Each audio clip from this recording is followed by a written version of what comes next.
एक बहुत बड़े सियासी लीडर हैं, सियासी समाजी रहनुमा हैं, बहुत प्यारे दोस्त हैं, बहुत प्यारी शख्सियत है। उनके लिए भरपूर तालियां बजाइएगा।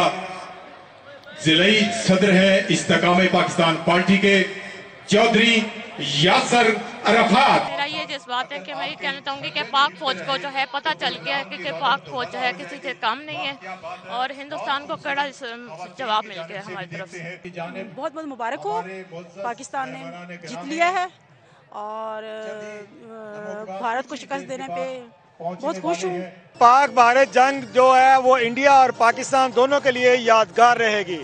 60 साल बाद दोबारा इंडिया ने पाकिस्तान को जब ललकारा तो पाकिस्तान ने उसको वो ऐसा सबक सिखाया, उसके जो राफेल तैयारे थे उसको मार गिराया और वो इंडिया बन गया राफील्ड मार्शल।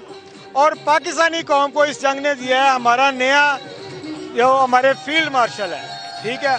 और इसके बाद मैं आपको एक बात बताऊं, इंडिया ने हमें बिल्कुल अंडर एस्टिमेट किया था, ये एस्टिमेट उसके गले पड़ गया है।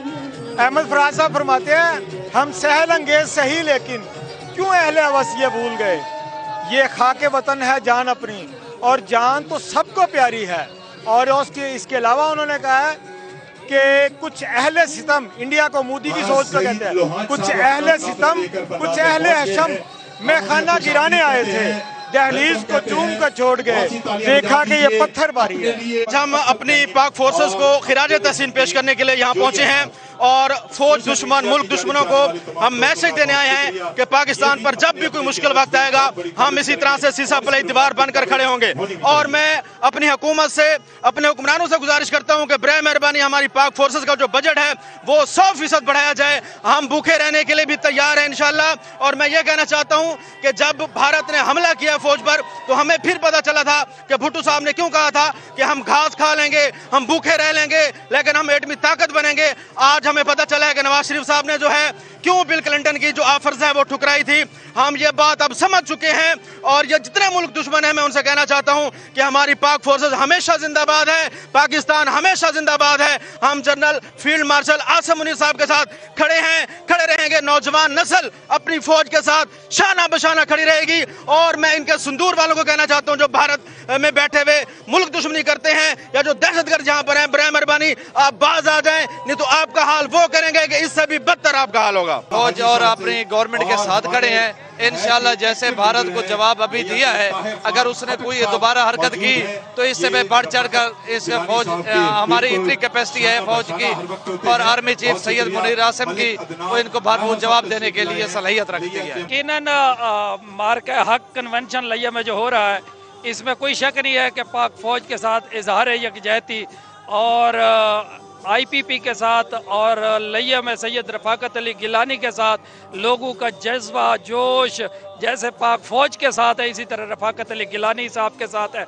और आप मैदान में खुद भी देख रहे हैं क्या है, पूरी दुनिया इसको सराह रही है। ये सिर्फ पाकिस्तान का मामला नहीं है, अल्लाह ताला ने इसको इज्जत दी है। एक ग्रुप फसादी था जो इसके फौज के खिलाफ बात करता था, आज उनको सब समझ आ गया कि पाकिस्तान के इस लीडर ने, पाकिस्तान के इस फौज के लीडर ने क्या कर दिखाया है, फील्ड मार्शल का एजाज लिया है। अब उनके मुंह बंद हो गए। हम मैदान में आ गए, सब कुछ ठीक करने आ गए।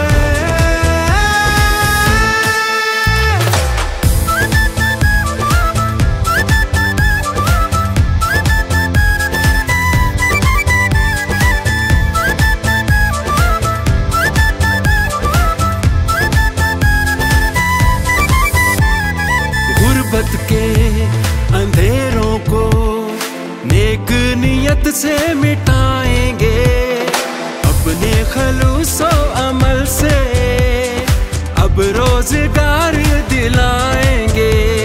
जब तक मसले हल ना होंगे करेंगे ना आराम, सबको खास बनाएंगे ना रहेगा कोई आम। कभी जो ना आया था लाएंगे वो इस्तेकाम, तो मिलके हम सारे अब दिल से आज कहते हैं करें तामीर वतन हम, चले आगे ही हम यारो, संवारे किस्मत हम।